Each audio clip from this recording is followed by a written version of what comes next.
Assalamualaikum warahmatullahi wabarakatuh. Apa kabar anak-anak? Baik-baik. Alhamdulillahirabbil alamin. Mudah-mudahan kita semua selalu mendapatkan perlindungan dari Allah Subhanahu wa taala. Allahumma amin ya rabbal alamin. Anak-anak, sebelum pembelajaran ini kita mulai, marilah kita bersama-sama berdoa memohon kepada Allah. Mudah-mudahan pembelajaran hari ini dapat berjalan dengan lancar. Allahumma amin ya rabbal alamin. Bismillahirrahmanirrahim. Rabbi shrah li sadri wa yassir li amri wahlul 'uqdatam min lisani yafqahu qawli. Baik anak-anak, kali ini Pak Guru mau menjelaskan tentang sholat Idain. Namun tujuan pembelajaran kali ini Pak Guru berharap, satu, mudah-mudahan kalian dapat menjelaskan dan memahami apa pengertian daripada sholat Idain, kemudian hukum-hukum dari sholat Idain, tata cara sholat Idain dengan baik dan benar. Dan Pak Guru berharap mudah-mudahan kalian mampu mengaitkan hikmah-hikmah yang terkandung di dalam sholat Idain dengan sikap saling memaafkan sebagai pengamalan nilai-nilai dari sholat Idain. Baik anak-anak, sebelum kita melangkah ke materi sholat Idain, sebelumnya Pak Guru ingin menyinggung pelajaran kemarin yang sudah diajarkan oleh Pak Guru sebelum sholat Idain, yaitu sholat sunnah duha dan sholat sunnah tahajud. Kira-kira dari anak-anak ada yang masih ingat apakah yang dinamakan sholat sunnah duha? Sholat sunnah duha yaitu sholat sunnah yang dikerjakan 2 rakaat pada waktu duha. Adapun sholat sunnah tahajud, sholat sunnah 2 rakaat yang dikerjakan sesudah sholat isya dan sehabis tidur. Baik anak-anak, marilah kita bersama-sama mempelajari materi yaitu sholat Idain. Sholat Idain, adakah kira-kira dari anak-anak yang tahu apakah yang dinamakan sholat Idain itu? Sholat Idain adalah sholat sunnah 2 rakaat yang dilaksanakan 1 tahun sekali pada 2 hari raya. Apa itu? 1, hari raya Idul Fitri, dan yang kedua hari raya Idul Adha. Adapun pelaksanaan sholat hari raya Idul Fitri, sholat hari raya Idul Fitri itu dilaksanakan atau dikerjakan setiap tanggal 1 Syawal atau setelah puasa di bulan Ramadan. Adapun waktu daripada sholat hari raya Idul Fitri yaitu dimulai dari terbitnya matahari sampai dengan tergelincirnya matahari, yaitu waktu siangnya.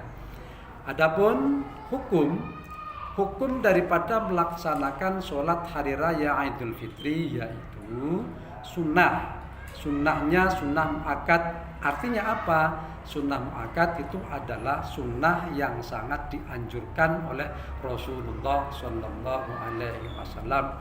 Adapun tata cara pelaksanaan sholat hari raya Idul Fitri yaitu sholat hari raya Idul Fitri itu dilaksanakan sama seperti mengerjakan sholat-sholat lainnya, hanya saja pada rakaat pertama pada sholat hari raya Idul Fitri setelah membaca doa iftitah itu dilanjutkan dengan membaca takbir sebanyak 7 kali, dan di sela-sela takbir itu dengan membaca tasbih bunyinya subhanallahi walhamdulillahi wala ilaha illallah wallahu akbar wallahu akbar.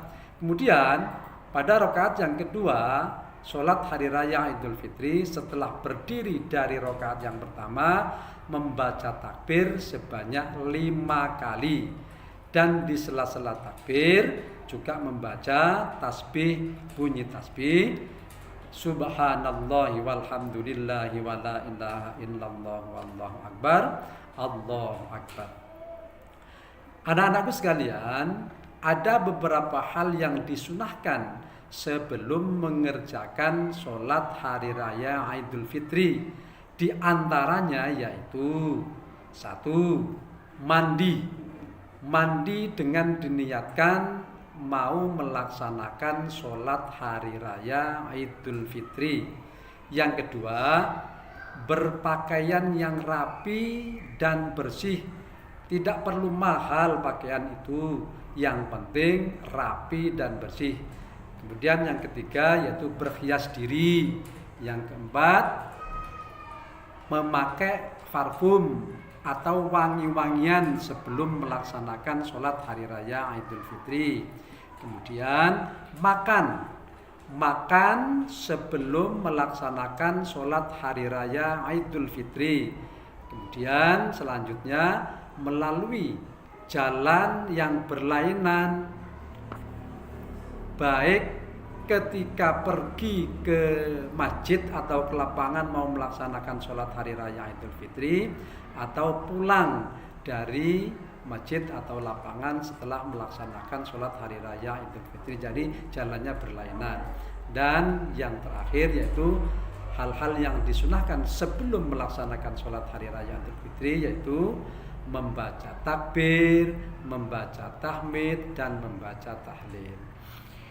Anak-anakku sekalian, di samping hal-hal yang disunahkan sebelum melaksanakan sholat hari raya Idul Fitri, sekarang ada hal-hal yang disunahkan setelah atau pada hari raya Idul Fitri, yaitu antaranya satu, memperbanyak membaca takbir, memperbanyak membaca tahmid dan tahlil.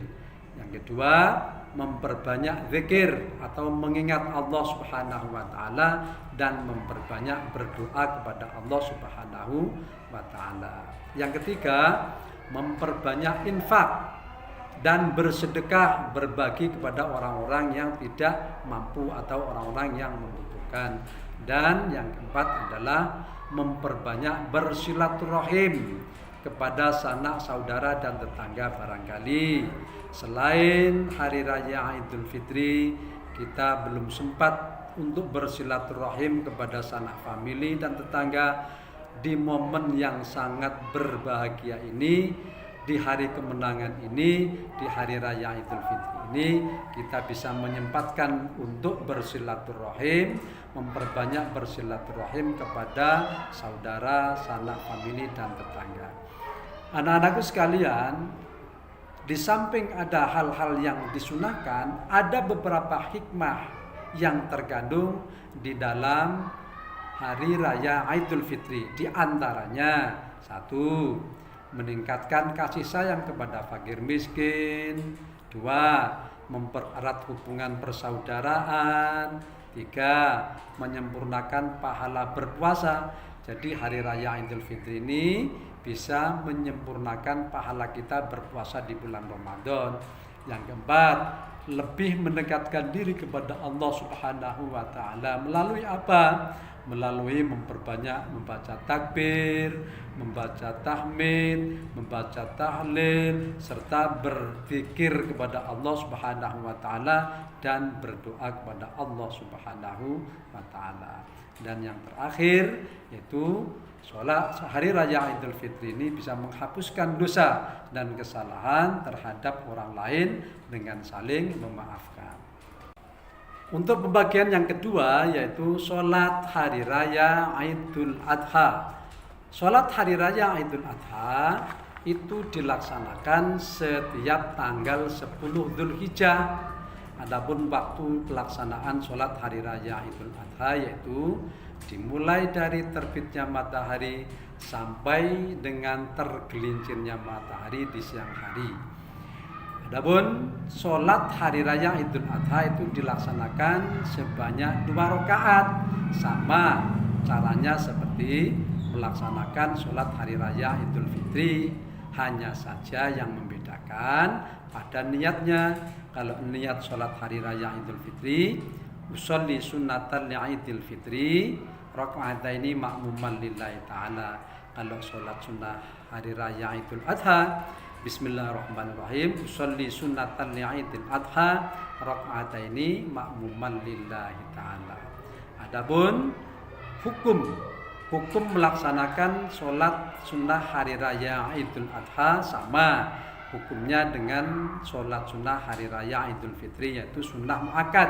Maksudnya apa? Sunnah yang sangat dipentingkan atau sunnah yang sangat dianjurkan oleh Rasulullah Sallallahu Alaihi Wasallam. Anak-anakku sekalian, hal-hal yang disunahkan sebelum kita melaksanakan sholat hari raya Idul Adha yaitu antara lain: satu, mandi dengan niat mau melaksanakan sholat hari raya Idul Adha.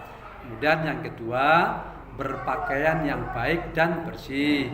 Kemudian yang ketiga, berhias diri. Yang keempat, memakai parfum atau memakai wangi-wangian sebelum melaksanakan sholat hari raya Idul Adha. Kemudian yang kelima, tidak makan terlebih dahulu sebelum melaksanakan sholat hari raya Idul Adha. Jadi sunnahnya makannya itu setelah melaksanakan sholat hari raya Idul Adha. Kemudian yang keenam, itu melalui jalan yang berlainan ketika pergi dan pulang habis melaksanakan sholat hari raya Idul Adha. Dan yang ketujuh yaitu memperbanyak membaca takbir, membaca tahmid, dan membaca tahlil. Anak-anakku sekalian, di samping ada beberapa hal yang disunahkan di dalam sholat atau di dalam sholat hari raya Idul Adha, ada beberapa hikmah yang terkandung di hari raya Idul Adha, yaitu antara lain: satu, tanggung jawab sebagai pondasi aktivitas. Kemudian yang kedua, semangat yang tinggi dalam menjalani sebuah pengorbanan. Yang ketiga, kemampuan bekerja sama dengan pihak-pihak lain. Sebagai bahan evaluasi materi yang sudah kita pelajari bersama, silakan kerjakan nanti link soal-soal yang saya kirimkan lewat grup WA kelas. Selamat mengerjakan. Demikian anak-anakku, mudah-mudahan kalian dapat mengambil manfaat dan hikmah yang terkandung di dalam sholat hari raya Idain. Mudah-mudahan kalian tetap semangat belajar, jangan malas belajar, rajin-rajinlah belajar di rumah. Pak Guru berdoa, kalian saya doakan mudah-mudahan kelak kalian menjadi anak-anak yang soleh-solehah. Allahumma amin ya rabbal alamin. Dan marilah pembelajaran kali ini kita tutup bersama dengan pembacaan hamdalah alhamdulillahi rabbil alamin, dan kami akhiri wassalamualaikum warahmatullahi wabarakatuh.